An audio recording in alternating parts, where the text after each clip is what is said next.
Hello everyone, कैसे हैं आप सभी। आज हम पढ़ेंगे अमेरिका की राजनीतिक व्यवस्था में उभरती नवीन प्रवृत्तियां। संयुक्त राज्य अमेरिका आज विश्व का सर्वाधिक शक्तिशाली, संपन्न और समृद्ध देश है। आरंभ में इस संघ की स्थापना 13 राज्यों के मिलने से हुई, परंतु अब इसमें 50 राज्य हैं और इसका क्षेत्रफल 93,72,614 वर्ग किलोमीटर है। इसकी जनसंख्या लगभग 32,51,92,218 है, जिसमें शहरी जनसंख्या 82.5% है और इसकी साक्षरता प्रतिशत 98 है। यह मुख्य रूप से एक औद्योगिक देश है। यहाँ के मुख्य उद्योगों में मोटर गाड़ियाँ, इस्पात, रसायन, पेट्रोल आदि शामिल हैं। भौगोलिक दृष्टि से संयुक्त राज्य अमेरिका को 5 भागों में बांटा जा सकता है: उत्तरी पूर्वी राज्य, दक्षिणी राज्य, उत्तर मध्यवर्ती राज्य, पश्चिमी राज्य, अलास्का और हवाई महाद्वीप। संयुक्त राज्य अमेरिका को उदार लोकतंत्र का गढ़ माना जाता है। वहाँ के लोकतांत्रिक गणराज्य को निरंतर गतिशीलता देने में विशेषतः वहाँ का लोकतंत्रीय संवैधानिक ढांचा, विशाल सैन्य संगठन, सामाजिक और आर्थिक परिस्थितियों की समानता, एक समृद्ध कृषि व्यवस्था और अमेरिकी लोगों के रीति रिवाज और मान्यताएं आदि की विशेष भूमिका रही है। इस तरह वहाँ के लोकतांत्रिक संविधान के साथ साथ समाज व्यवस्था के विभिन्न पक्ष भी लोकतांत्रिक जीवन को सुदृढ़ता प्रदान करते हैं। इस कारण विश्व में अमेरिकी लोकतांत्रिक प्रणाली का भविष्य उज्जवल प्रतीत होता है। लेकिन दूसरी तरफ आज अमेरिका के संविधान को लागू हुए 200 वर्षों से अधिक का समय हो चुका है।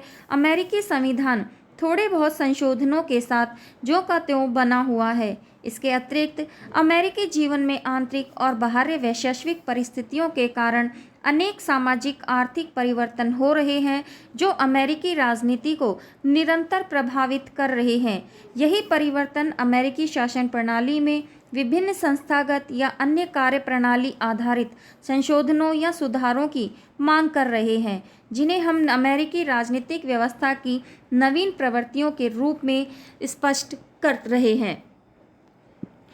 सबसे पहला है कर सुधार पहली प्राथमिकता।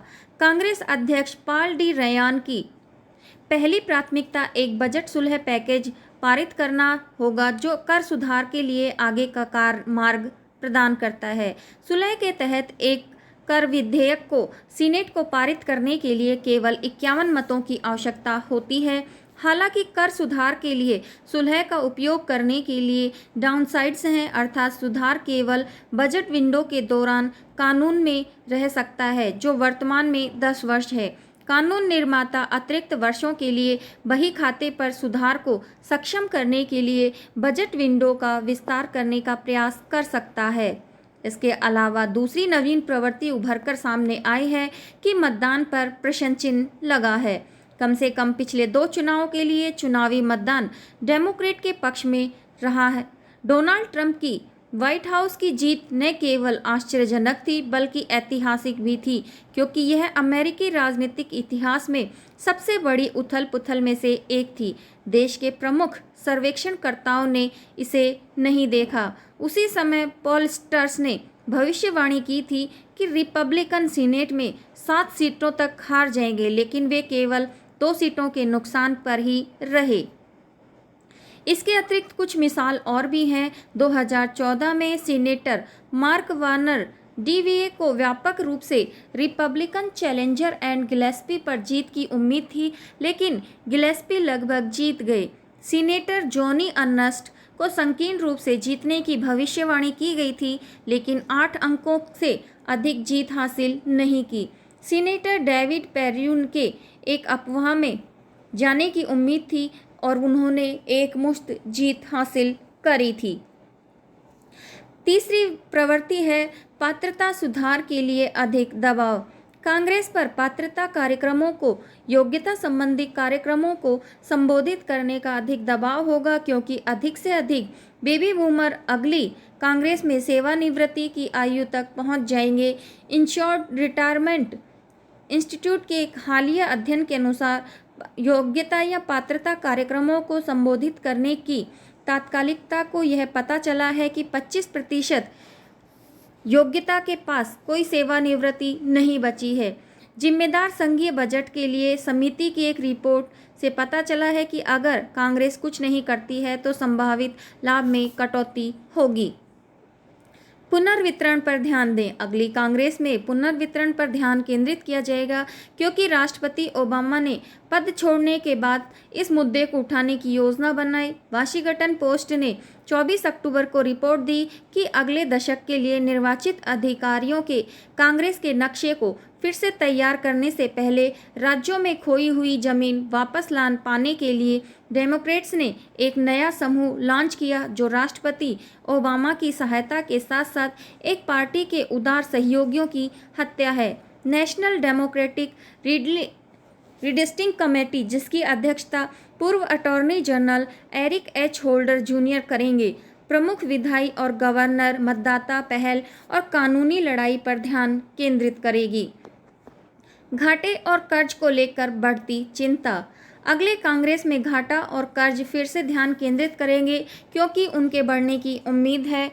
ट्रेजरी विभाग के अनुसार वित्तीय वर्ष 2016 के लिए घाटा 587 अरब डॉलर था, जो 2015 में 483 अरब डॉलर के घाटे से ऊपर था। इस प्रकार यह घाटे का प्रतिशत में वृद्धि हुई है। संघीय ऋण ट्रिलियन के करीब है और इसके चढ़ना जारी रहने की उम्मीद है। राष्ट्रपति ओबामा के कार्यकाल के दौरान कर्ज लगभग दोगुना हो गया, जो 20 जनवरी 2009 को 10.3 ट्रिलियन डॉलर से बढ़कर 14 अक्टूबर 2016 को 19.7 ट्रिलियन डॉलर हो गया। इसके अलावा आर्थिक क्षेत्र में राज्य के हस्तक्षेप में वृद्धि हुई है। अमेरिकन शासन प्रणाली मूलतः पूंजीवादी अर्थव्यवस्था पर आधारित है। पूंजीवादी अर्थव्यवस्था खुली प्रतियोगिता में श्रमिकों और उपभोक्ताओं का शोषण होता है। मजदूर पूंजीपतियों का मुकाबला नहीं कर सकते हैं और उन्हें अपने श्रम का उचित वेतन नहीं मिलता है। इसके अलावा महिलाओं में राजनीतिक जागरूकता में वृद्धि। अमेरिका में महिलाओं को पुरुषों के समान ही चुनाव लड़ने का अधिकार प्रदान किया गया। वहां पर प्रतिनिधि सदन का चुनाव लड़ने के लिए कम से कम 25 वर्ष या सीनेट का चुनाव लड़ने के लिए न्यूनतम आयु 30 वर्ष होनी चाहिए थी। इसके अतिरिक्त चुनाव लड़ने वाले उम्मीदवारों के लिए यह उस राज्य का नागरिक होना चाहिए और जहां पर वह चुनाव लड़ना चाहता है। कोई भी महिला जो इन शर्तों को पूरा करती है, पुरुषों के समान ही चुनाव में उम्मीदवार के रूप में खड़ी हो सकती है। इसके अलावा अमेरिकी शासन के कल्याणकारी स्वरूप में परिवर्तन।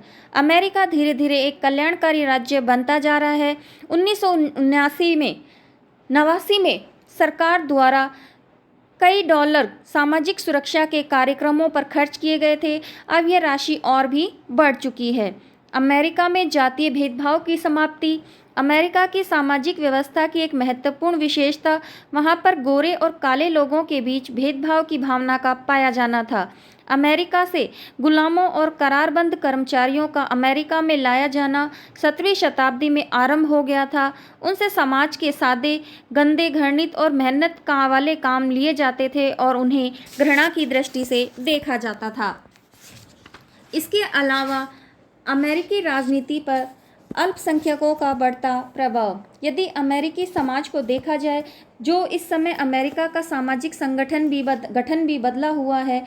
आज से कुछ वर्ष पहले तक अमेरिका में श्वेत और यूरोपीय लोगों का बाहुल्य था, लेकिन अब यहाँ एशिया, अफ्रीका और लैटिन अमेरिका से आए हुए लोगों की संख्या बढ़ती जा रही है। इसके साथ ही अनेक प्रकार की भाषाओं, जातियों, धर्मावलियों की संख्या में भी निरंतर बढ़ोतरी हो रही है।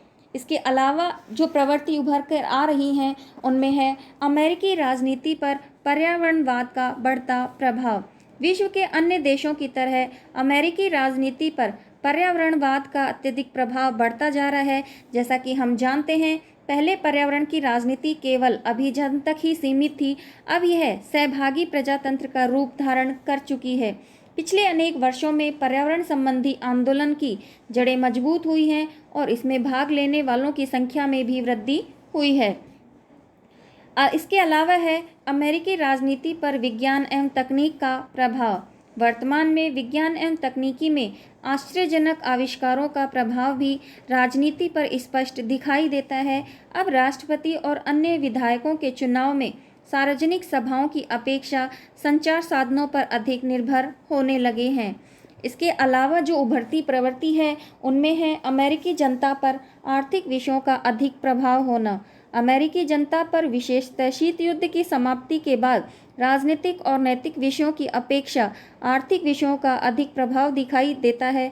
अमेरिका की जनता नहीं चाहती है कि विश्व की एक महान शक्ति बनने की राजनीतिक महत्वाकांक्षा की कीमत आज आम लोगों को चुकानी पड़े।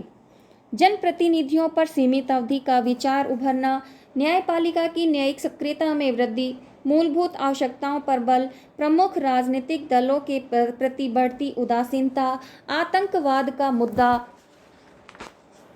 गैर राजनीतिक व्यक्तित्व या नेतृत्व का उभरना, ये सभी कुछ ऐसी प्रवृत्तियां हैं जो अमेरिका में उभर कर सामने आ रही हैं। अंत में यही कहा जा सकता है कि वर्तमान में चाहे संयुक्त राज्य अमेरिका विश्व की सुपर पावर है, परंतु यह देश की समयानुकूल परिवर्तित सामाजिक, आर्थिक और राजनीतिक परिस्थितियों एवं अंतर्राष्ट्रीय परिदृश्य में होने वाले परिवर्तनों से प्रभावित हुए बिना नहीं रह सकता।